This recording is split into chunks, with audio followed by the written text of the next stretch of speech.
My granddaughter knocked on the front door one Tuesday afternoon, and my daughter nearly choked on her coffee. I watched through the little window of the garage, my heart pounding so hard I thought it might give out right there. Melissa grabbed her by the arm before she could step inside and whispered something I couldn't hear. But I heard my granddaughter's voice, clear as day, say, "I want to see Grandma. Right now." My daughter's face went pale. She didn't know what Sophie had become. She didn't know that the scared little girl who used to hide behind my legs had grown into someone who spent every single day protecting people like me. That moment at the door was the beginning of the end for everything my daughter had built on my broken back. Let me start from where it all went wrong. 4 years ago, my daughter Melissa showed up at my doorstep in the middle of the night with 2 suitcases and mascara running down her cheeks. Her husband left me. "Mama," she sobbed. He cleaned out the savings and ran off with his secretary. I have nowhere to go. What mother could turn away her own child? Melissa was 43 years old, but in that moment, she looked like the little girl who used to crawl into my bed during thunderstorms. I held her tight and told her she could stay as long as she needed. "A few days," she promised, "just until I get back on my feet." I was 64 then, living alone since my husband Frank passed away 8 years prior. The house was too big for just me, 4 bedrooms in a quiet neighborhood outside of Columbus, Ohio. Frank and I had bought it when the kids were small. We raised 2 children in that house, celebrated 37 Christmases, and buried a dog in the backyard. Every inch of it held a memory. Melissa moved into her old bedroom. At first, things were fine. She helped with groceries, cooked dinner a few times, and even planted some flowers in the front yard. I thought maybe this could work. Maybe having her home would ease the loneliness that had settled into my bones since Frank died. Then Derek came along. She met him at some bar downtown, brought him home after 3 weeks of dating, and announced they were in love. He was younger than her by almost 10 years, with slicked back hair and a smile that never quite reached his eyes. He shook my hand and called me Mrs. H and told me I had a beautiful home. The way he said beautiful made my skin crawl. Melissa didn't ask if Derek could move in. She just started leaving his things around, a razor in the bathroom, boots by the door. Then one day, he was carrying boxes into the guest room, and she said casually, "Mama, Derek's going to stay here for a bit, just until we save enough for our own place." I should have said no. I know that now. But Melissa had always been my difficult child, the one with the temper, the one who stopped speaking to me for 6 months when I told her I didn't like her first husband. I was afraid of losing her again. So I stayed quiet. Within 3 months, they had taken over the entire first floor. Derek quit his job, said he was starting an online business, and spent his days on the couch watching sports. Melissa complained about her shifts at the hospital being too long, then switched to part-time, then quit altogether. The bills started piling up. Electricity, water, internet, the cable package Derek insisted on. "Mama, can you cover the utilities this month?" Melissa would ask. "We're a little short. I'll pay you back." She never paid me back. Not once. I was living off Frank's pension and my own Social Security. It wasn't much, but it had been enough for a quiet life. With 3 people in the house, the money started disappearing faster than it came in. Then they started making changes. First, it was small things. Moving the furniture around, repainting the living room without asking, taking down the family photos and replacing them with artwork Melissa bought at some discount store. One day, I came home from the grocery store and found Frank's recliner, the one he sat in every evening for 30 years, sitting on the curb with a free sign taped to it. I cried for an hour. Melissa just shrugged. "It was old and ugly, Mama. You need to let go of the past." But I wasn't ready to let go. That chair still smelled like him. Sometimes I would sit in it at night and pretend he was right there beside me. After the chair, it was my bedroom. Melissa decided she and Derek needed more space. "The master bedroom has the big closet," she reasoned. "You don't need all that room. The guest room is plenty for you." I moved my things into the smaller room without protest. I told myself it was temporary. I told myself a lot of things back then. The guest room only lasted 6 months. Then Derek's business required an office. They needed the space for his equipment, his computers, his inventory of whatever it was he claimed to be selling. Melissa came to me with that look on her face, the one that said, Arguing was pointless. "There's the room above the garage," she said. "We fixed it up real nice. You'll have your own space, your own privacy. It's actually better this way." The room above the garage was an unfinished storage area with a concrete floor and one small window that looked out at nothing. They had thrown in a mattress, an old dresser, and a space heater that barely worked. In the winter, I could see my breath at night. In the summer, the heat was suffocating. But I moved in because I didn't know what else to do. Because every time I tried to object, Melissa would threaten to put me in a nursing home. "You can't live alone anymore, Mama. You're getting confused. You forget things. If you can't cooperate with us trying to help you, maybe it's time for professional care." I wasn't confused. I wasn't forgetting things. But she said it so often, with such conviction, that sometimes I wondered if she was right. Maybe I was losing my mind. Maybe I couldn't trust my own memory. That's what they do to you. They make you doubt yourself until you don't know what's real anymore. Derek started handling my finances. He said it would be easier that way, less stress for me. He had me sign papers, power of attorney, banking authorizations, things I didn't fully understand. He spoke fast and used words I didn't recognize, and when I asked questions, he'd sigh heavily and say, "It's just standard stuff, Mrs. H. Trust us, we're taking care of you." I trusted them because they were family. Because Melissa was my daughter, my own flesh and blood, the baby I had rocked to sleep and nursed through fevers and driven to school for 18 years. I couldn't believe she would ever truly hurt me. But she did. Every single day, she did. My Social Security checks went straight into an account I couldn't access. Derek withdrew the money, paid some bills, and kept the rest. I had no idea how much. When I asked for cash to buy myself some new socks, he looked at me like I'd asked for a diamond necklace. "Do you know how expensive everything is? There's nothing extra." Meanwhile, they bought a new leather sectional for the living room, a 65-inch television, a hot tub for the backyard that Derek used every night while I listened to the jets humming from my little room above the garage. My son James called from California every few months. But somehow, Melissa always answered. "Mama's resting," she'd say. Or, "She's having a bad day, her memory's acting up again. Call back next week." She told him I was developing dementia, that they were taking care of me, that there was nothing to worry about. He worried anyway. He sent money, checks addressed to me, to help out. I never saw a single one. Melissa intercepted the mail before I could get to it. The isolation was the worst part. They stopped letting me answer the door. They told the neighbors I had become confused and aggressive, that it wasn't safe to leave me alone with strangers. Old friends from church stopped coming by. My book club disbanded. Or maybe they just stopped inviting me. The world outside that house shrank until it disappeared entirely. I spent my days cleaning. That was my purpose now, my reason for existing in their eyes. I scrubbed the floors on my hands and knees while my arthritis screamed. I did their laundry, their dishes, their yard work. If I complained, Melissa would look at me with cold eyes and say, "You live here for free, Mama. The least you can do is contribute. Free." In my own house. The house I had paid off with Frank 20 years ago. Some nights, I lay on that thin mattress and stared at the ceiling and wondered how I had ended up here. I was 68 years old, a retired schoolteacher, a widow, a mother of 2, a grandmother of 3. I had spent my whole life taking care of other people, and now I was sleeping above a garage like some kind of forgotten storage. But I never called for help. I never told anyone the truth. Because Melissa was my daughter, and what would people think? What would they say if they knew my own child treated me this way? The shame kept me silent. The fear kept me obedient. And then Sophie came home. My granddaughter was 26 years old.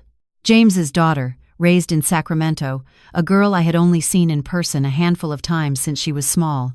We video called on holidays when James could manage it, but the connection was always spotty, and Melissa was always hovering nearby, listening to every word.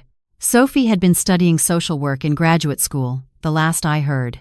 But I didn't know she had graduated. I didn't know she had taken a job with Adult Protective Services in Cleveland, just 2 hours away. I didn't know she had been trying to reach me for months, and that every call had gone unanswered because Melissa deleted the messages. She showed up unannounced that Tuesday because her father had begged her to. "Something's wrong with your grandmother," James had told her. "I can feel it. Please, just go check on her."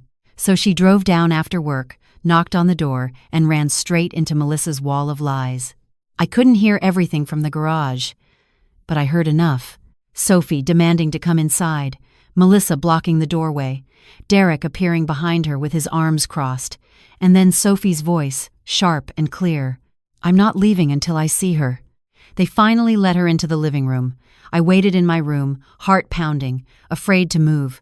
What if Sophie believed them? What if she looked at me and saw what they wanted her to see? A confused old woman who had chosen to live in the garage. Then I heard footsteps on the stairs. The door opened, and there she was. Sophie had grown into a beautiful young woman. She had her mother's dark hair and her father's kind eyes, and she was wearing slacks and a blazer, looking every bit the professional. But when she saw me, when she really saw me, her face crumbled. "Grandma!" Her voice broke. "Oh my God, Grandma!" She crossed the room and wrapped her arms around me, and I fell apart. 4 years of silence, of fear, of loneliness came pouring out of me in sobs that shook my whole body. "I'm sorry," I kept saying. "I'm so sorry." "You have nothing to be sorry for." She pulled back and looked at me, her eyes wet. "Tell me everything. From the beginning." I did. I told her about the suitcases and the promises, about Derek and the slow takeover, about the master bedroom, then the guest room, then the garage, about the power of attorney and the missing checks and the mail I never saw, about the nursing home threats and the isolation and the lies Melissa told to everyone who tried to reach me. Sophie listened without interrupting. Her jaw tightened, her hands clenched into fists, but she didn't cry. She was in professional mode now, and I could see her cataloging every detail, building a case in her mind. When I finished, she took a deep breath. "Grandma," she said quietly, "what they've done to you is a crime. Financial exploitation, unlawful imprisonment, elder abuse. I see cases like this every single week at my job, and I promise you, we're going to stop it." "But Melissa is your aunt," I whispered. "She's family." "Family doesn't do this." Her voice was steel. "Family doesn't steal from you, isolate you, and make you sleep in a garage. What she's done is abuse, plain and simple, and she's going to answer for it." Sophie had a plan. She always had a plan, even as a little girl. She told me to act normal for one more night. "Don't let them know we talked," she said. "Pack a small bag, just the essentials. I'll be back tomorrow morning at 6, before they wake up. We're getting you out of here." I was terrified. What if they caught me? What if Melissa found out and made good on her nursing home threats? But Sophie squeezed my hands and looked me in the eyes. "I work for Adult Protective Services, Grandma. It is literally my job to protect people like you. Trust me. Please." So I trusted her. What choice did I have? That night, I couldn't sleep. I lay in my room listening to the sounds of the house, Derek's television blaring, Melissa laughing at something on her phone, the hot tub jets starting up around 10, normal sounds of a normal evening in a house where I was invisible. At 4 in the morning, I started packing. A change of clothes, my medications. The only photo I had managed to keep, a picture of Frank and me on our wedding day that I had hidden in my pillowcase. My driver's license, expired now, and my social security card, the originals that Derek had never asked for. At 6 o'clock exactly, I heard a car pull up outside. I crept down the stairs with my bag over my shoulder, every creak of the wood making my heart stop. The house was still dark. Melissa and Derek never woke before 9. Sophie was waiting at the curb. She helped me into the passenger seat and drove away without a word. I watched the house disappear in the side mirror, and something in me shifted. For 4 years, that house had been my prison. Now, for the first time, I was leaving it behind. Sophie took me to a hotel near her apartment in Cleveland. She had already booked a room, already stocked it with toiletries and food and a brand new set of clothes in my size. She thought of everything. "Rest today," she told me. "Tomorrow, we go to work." The next 3 weeks were a whirlwind. Sophie helped me file a police report, sitting beside me as I told my story to a detective who took notes and nodded grimly. She took me to the county recorder's office, where we discovered that Derek had forged my signature on a quitclaim deed, transferring my house into his and Melissa's names. She contacted the bank, where we found that James's checks, over $6,000 worth, had been deposited into an account I didn't recognize. The evidence piled up: financial exploitation, forgery, fraud, theft. But the hardest part was the day we went to court for the emergency protective order. I had to sit in a courtroom and tell a judge that my own daughter had abused me. Melissa was there with a lawyer, trying to look sympathetic, claiming it was all a misunderstanding. She said I was confused. She said Sophie had manipulated me. She said she had only ever tried to help. The judge didn't buy it. He issued the protective order, froze the property transfer pending investigation, and ordered Melissa and Derek out of my house within 72 hours. I went home 3 days later with Sophie by my side and 2 police officers as escorts. Melissa and Derek were already gone. They had taken the television, the leather sectional, the hot tub equipment. They had emptied the refrigerator and left trash on the floors. But they couldn't take the walls. They couldn't take the memories. They couldn't take what was mine. I walked into my bedroom, the master bedroom, for the first time in 3 years. The closet was full of Melissa's clothes, but I didn't care. I sat on the bed and cried until I had nothing left. The criminal case took 8 months to resolve. Derek pleaded guilty to forgery and theft, received 2 years in state prison, and was ordered to pay restitution he would probably never afford. Melissa pleaded no contest to elder abuse and financial exploitation. The judge gave her 3 years probation, mandatory counseling, and a permanent restraining order. She tried to apologize at the sentencing. She stood up in her orange jumpsuit and said, "Mama, I never meant to hurt you. I was struggling. I didn't know what else to do." I didn't respond. Some things are too broken to fix with words. James flew in from California and stayed for 2 weeks. He cried when he saw me, really saw me, for the first time in years. He apologized for not coming sooner, for believing Melissa's lies, for not trusting his gut. I told him it wasn't his fault. How could he have known? Melissa was convincing. She always had been. Sophie visits every other weekend now. She helps me with groceries, with doctor's appointments, with all the little things that became so hard when I was alone. We cook dinner together in my kitchen, and she tells me about her cases, about the other people she's helped, and I feel proud. So proud that my granddaughter chose this path. I turned 68 last month. James surprised me with a plane ticket to Sacramento, my first real vacation in over a decade. I met my other grandchildren, teenagers now, who barely remembered me from their childhood. We went to the beach. We ate seafood at a restaurant overlooking the Pacific. I watched the sunset and thought about Frank, about what he would say if he could see me now. I think he would say I was brave. I think he would say he was proud. The house is mine again. I repainted the living room myself, a soft blue that reminds me of the sky. I bought a new recliner, not as nice as Frank's old one, but comfortable.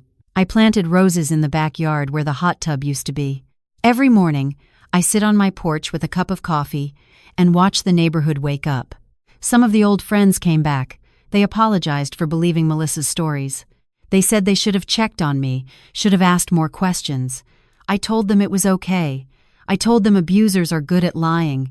That's how they get away with it for so long. I joined a support group for elder abuse survivors. We meet every Thursday at the community center. There are 8 of us, men and women, all with stories like mine.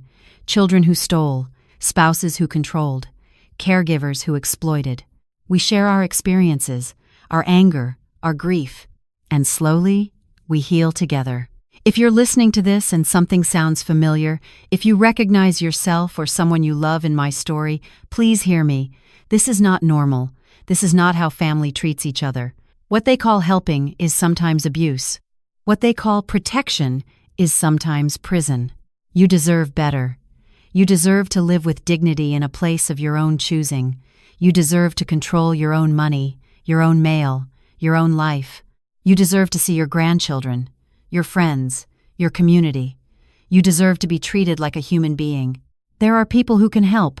Social workers, Elder law attorneys, adult protective services, police officers who take these cases seriously, hotlines you can call. You are not alone.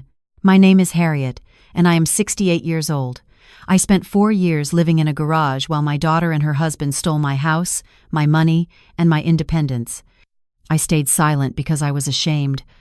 I obeyed because I was afraid, and I almost died in that little room, forgotten by the world. But I didn't die. My granddaughter found me. She believed me. She fought for me. And together, we took back everything they stole. If you're trapped somewhere, if you're being hurt by someone who claims to love you, please reach out. Tell a neighbor, tell a doctor, tell anyone who will listen. Don't let shame keep you silent. Don't let fear keep you prisoner.